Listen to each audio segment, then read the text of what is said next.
Assalamualaikum warahmatullahi wabarakatuh. Kami peserta Latsar CPNS BPSDMD Kalsel Angkatan 9 Kelompok 1 akan menjelaskan Mind Mapping World of Government atau WOG di Banjarbaru. Sebelumnya, izinkan kami untuk memperkenalkan anggota kelompok kami.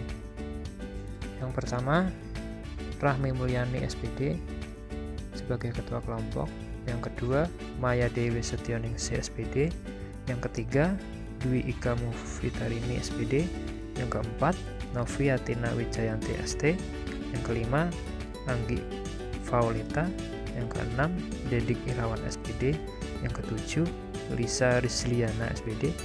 8, Rusda Mariati SPD.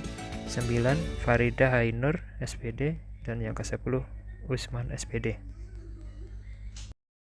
WOG adalah sebuah pendekatan penyelenggaraan pemerintah yang menyatukan upaya-upaya kolaboratif pemerintahan dari keseluruhan sektor dalam ruang lingkup yang lebih luas guna mencapai tujuan pembangunan kebijakan, manajemen, program, dan pelayanan publik.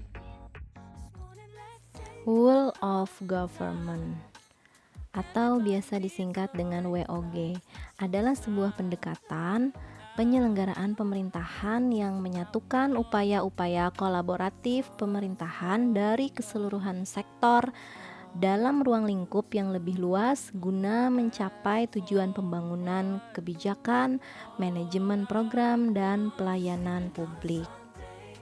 Mengapa sih WOG atau World of Government itu diperlukan? Yang pertama, karena dukungan publik untuk kinerja good government itu sangat penting.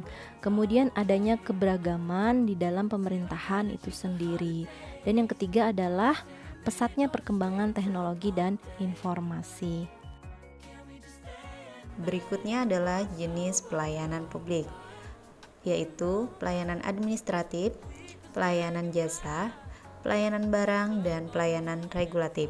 Adapun pelayanan administratif yaitu jenis pelayanan yang diberikan oleh unit pelayanan berupa kegiatan pencatatan, pengambilan keputusan, dokumentasi, dan kegiatan tata usaha lainnya secara keseluruhan menghasilkan produk akhir berupa dokumen. Sedangkan pelayanan jasa yaitu jenis pelayanan yang diberikan oleh unit pelayanan berupa penyediaan sarana dan prasarana serta penunjangnya.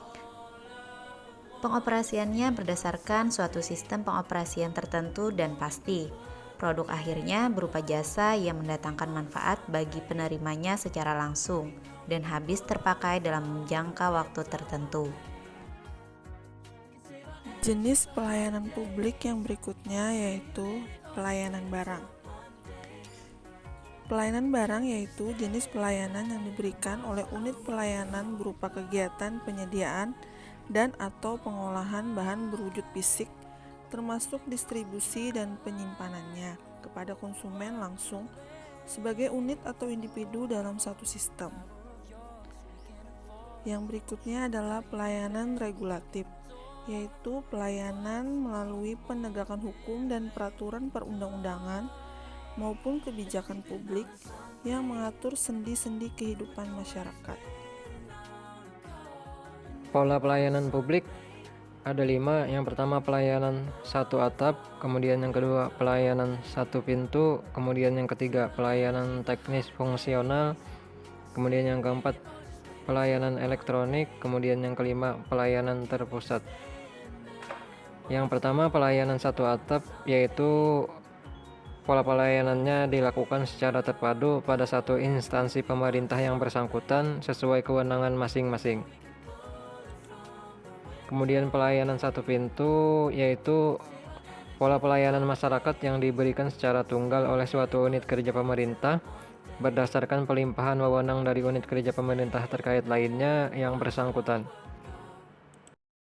Kemudian pelayanan teknis fungsional yaitu pola pelayanan masyarakat yang diberikan oleh suatu instansi pemerintah sesuai dengan bidang tugas, fungsi, dan kewenangannya.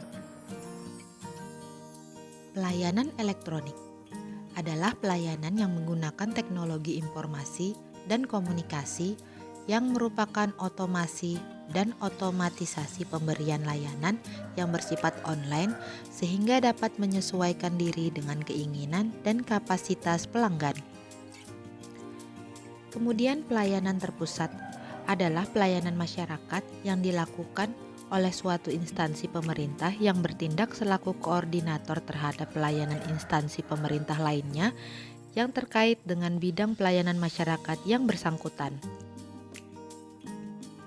Implementasi WOG dalam pelayanan publik di Kota Banjarbaru. Yang pertama, layanan pengadaan secara elektronik atau LPSE. LPSE adalah layanan pengelolaan teknologi informasi untuk memfasilitasi pelaksanaan pengadaan barang atau jasa secara elektronik.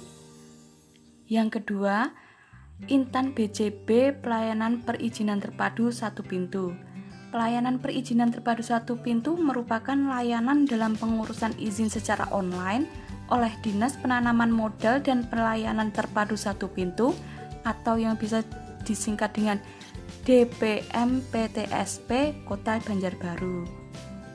Implementasi yang lain seperti Jaringan Dokumentasi dan Informasi Hukum atau JDIH merupakan wadah pendayagunaan bersama atas dokumentasi dan informasi hukum secara tertib, terpadu, dan berkesinambungan. Memberikan pelayanan informasi hukum secara cepat, lengkap, mudah, dan tepat.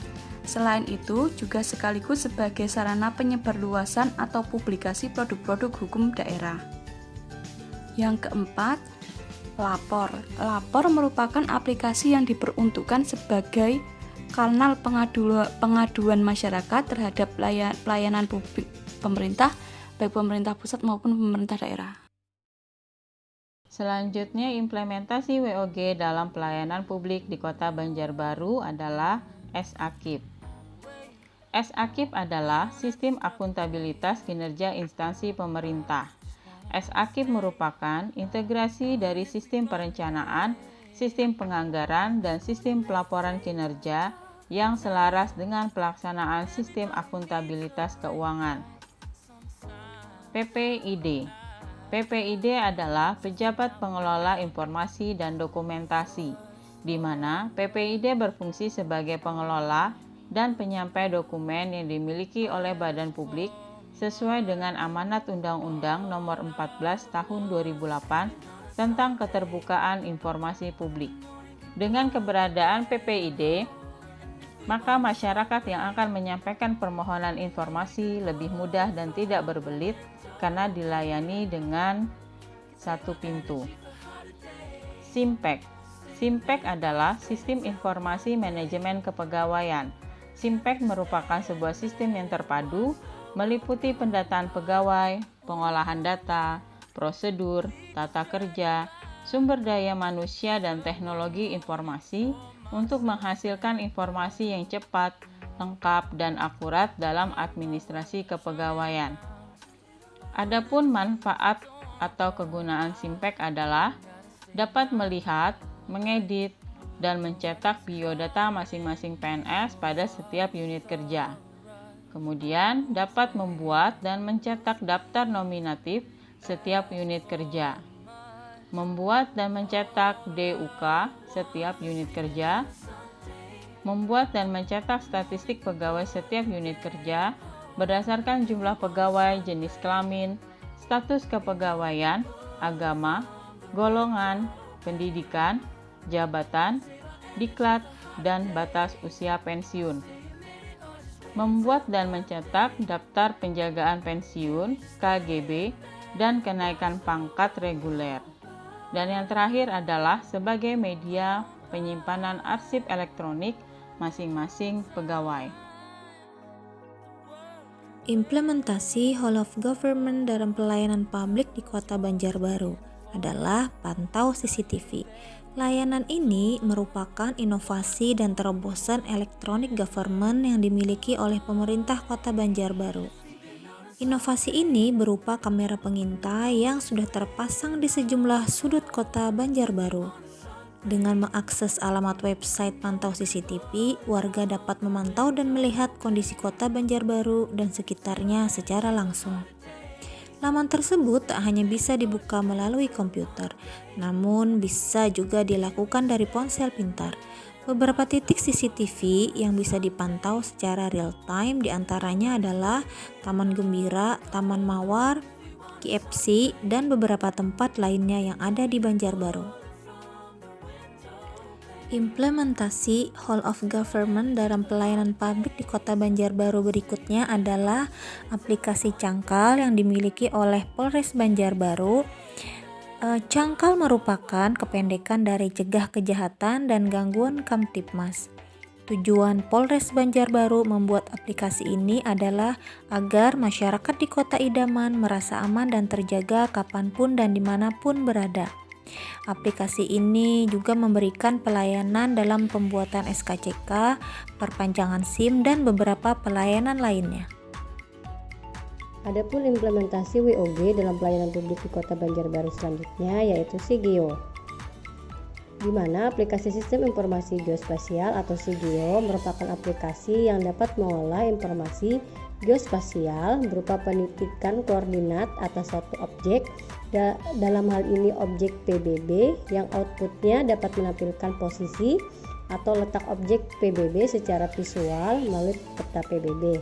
Kemudian mengidentifikasi NOP ganda serta dapat digunakan untuk keperluan penagihan piutang PBB sehingga dapat diketahui potensi PBB yang ada di Kota Banjarbaru. Sekian mind mapping implementasi Whole of Government atau WOG daerah transformasi digital sesuai dengan potensi yang terdapat di wilayah Kota Banjarbaru. Terima kasih sudah menyaksikan video dari kelompok kami, semoga bermanfaat. Assalamualaikum warahmatullahi wabarakatuh.